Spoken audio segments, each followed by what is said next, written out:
A finger hovers over the screen. Not just any screen. The screen. The platform where millions scream into the void, hoping to be heard, praying not to be silenced. But the finger is not yours. It wears a glove. Not medical, not industrial, governmental. It presses delete. And just like that, a voice disappears. Not because it was false, not because it was violent, but because someone, somewhere, decided it was inconvenient. This happened.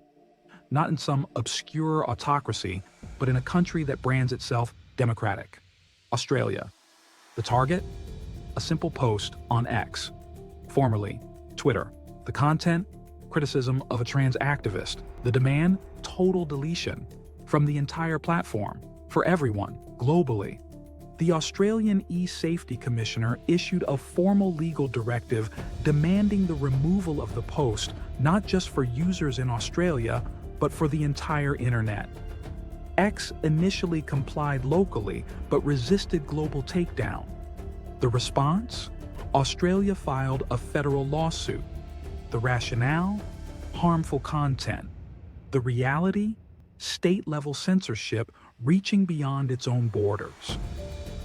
According to internal leaks, the directive referenced international frameworks and sought cooperation from other allied regulators.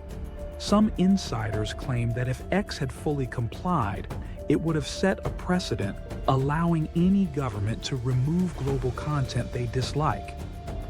It wouldn't be about laws anymore. It would be about power. And that power, once demonstrated, rarely retreats. Elon Musk publicly called it out, not to defend the post's content, but to resist the implication. He warned of a future where one country could decide what the world is allowed to see. But the move was already made. The mechanism already exists. And now, the silence has a shape, a structure, a prototype for global invisibility. There are whispers that behind the official justification of safety lies something darker. Some analysts believe the post was not removed for its message, but because it gained traction among opposition voices. Others suggest it triggered private pressure from certain lobbying groups. According to unverified reports, at least 2 high-level meetings took place between Australian cyber regulators and executives from large identity verification firms. Why? Some claim it's linked to upcoming AI-driven moderation tools. Others suggest it's about testing the social thresholds of acceptability, what the public will tolerate in the name of progress. Documents surfaced on fringe forums showing proposals for international digital speech governance. The leaked draft mentions cross-border removal protocols and real-time compliance tracking. It's written in the language of protection, but structured like a control grid. One clause even refers to behavioral prediction models that flag users before they post. The system is meant to anticipate dissent, not just react to it. Another section outlines partnerships with academic institutions to develop sentiment mapping tools capable of detecting potential narrative disruption before it trends. Australia is just the visible part, the first domino. According to some former EU tech advisors, a similar model is being considered in the European Commission under the guise of harmonized standards for digital well-being. Meanwhile, the US is watching. Officially, it has condemned the Australian move. But several insiders report that internal agencies are quietly studying the legal architecture. Unofficial cooperation channels have been mentioned in encrypted correspondence leaked by whistleblowers from multinational tech conglomerates. Some leaked memos even suggest the creation of a centralized trust framework to vet and label content across borders. The idea is simple. If one country gets away with it, others will follow, and they already are. A recent report shows that at least 5 other nations are drafting laws modeled after Australia's enforcement pathway: Brazil, Canada, the Netherlands, South Korea, and yes, the UK. They don't want to block content locally. They want to erase it globally. This is not censorship by boundaries. It is censorship by design. It is architecture masquerading as policy. And the tools are already in place. AI moderation, platform-level algorithmic suppression, legal pressure framed as public safety. In one memo shared by an anonymous Twitter engineer, there's a line that reads, "We don't ban posts, we make them vanish." Other reports mention layered moderation systems, where machine learning silently downranks controversial ideas long before human review. Users don't see bans, they see absence. And with each invisible deletion, the record bends, reshapes, rewrites itself. That's not content moderation, that's reality modulation. The user whose post was targeted was later doxxed, not officially, but their address and family information started circulating in private forums. No one claimed responsibility, but some suspect it was a coordinated scare tactic. Make one example and the rest will self-censor. An untraceable message was allegedly sent to the user's employer. They lost their job a week later, cause unspecified. In a later interview, the user stated that what frightened them most was not the backlash, but how quickly it was organized. As if a response mechanism had been waiting. There's an old phrase. The internet interprets censorship as damage and roots around it. That may have been true once, but the internet is no longer decentralized. Not really. The major platforms are owned. The data centers are tracked. The entry points are monitored. And if content disappears on all major nodes, where does it go?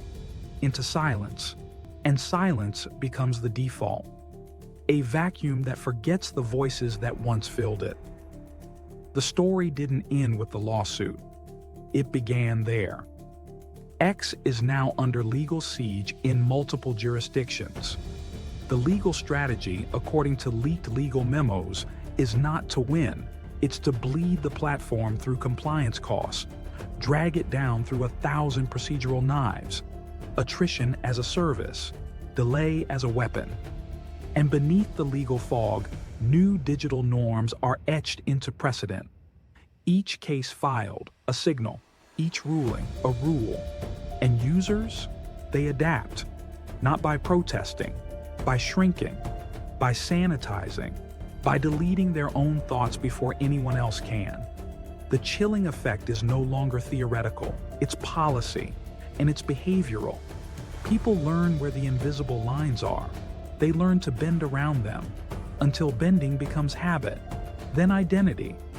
Children grow up in this reality, never knowing another. To them, silence is structure. The algorithm is law. Some legal scholars now refer to it as the soft firewall, a method of global censorship without the optics of authoritarianism. It doesn't block the door, it just removes what's behind it. It's censorship rebranded as design, control as usability, predictability as peace. And while Australia pushes the case, US tech firms are quietly drafting their own preemptive policies, not to resist, but to align. According to a source inside a major cloud provider, there's already a working group exploring trans-regional moderation frameworks. Several major advertising firms are reportedly involved, discussing brand safety and acceptable discourse models. If speech affects revenue, then speech becomes inventory. And if inventory becomes risk, it is sanitized, categorized, neutralized. What began as a single post is now a litmus test. Who controls visibility? Who defines harm? Who decides which truth survives? And more importantly, who decides what never existed? Who benefits from forgetting? And most people won't notice, because the erasure is quiet, clean, bureaucratic. It wears a badge. It cites a guideline. It uses your language to silence your voice. It speaks the grammar of tolerance while erasing the syntax of dissent. One day, you wake up and try to find something you read, but it's gone. Not just from your feed, from archives, from screenshots, from search engines, not censored, removed, deprecated, made obsolete by silent consensus. Erased not just from memory, but from the scaffolding of record. Like it was never there. Some say we're still free to speak. That's technically true. You're free to shout into a void that edits itself in real time. You're free to post until your voice crosses a boundary drawn in disappearing ink. You're free to ask questions that disappear before the answers arrive. According to a leaked intelligence brief, several Western governments have established informal contact protocols to request content takedowns without legal orders. A kind of shadow moderation diplomacy. The brief refers to it as silent alignment. Other documents refer to it as contextual neutrality enforcement. The terms are sterile. The effect is not. In some draft agreements, there is even a clause labeled post-temporal harmonization, suggesting content review that adjusts retroactively based on future social values. And it's spreading fast, because it's quiet, because it's efficient, because it works, because it doesn't ask for consent. It assumes compliance. It speaks for you before you open your mouth. And if no one remembers what was removed, then maybe it was never true to begin with. And if you try to remember, you'll be alone. Memory, too, can be moderated.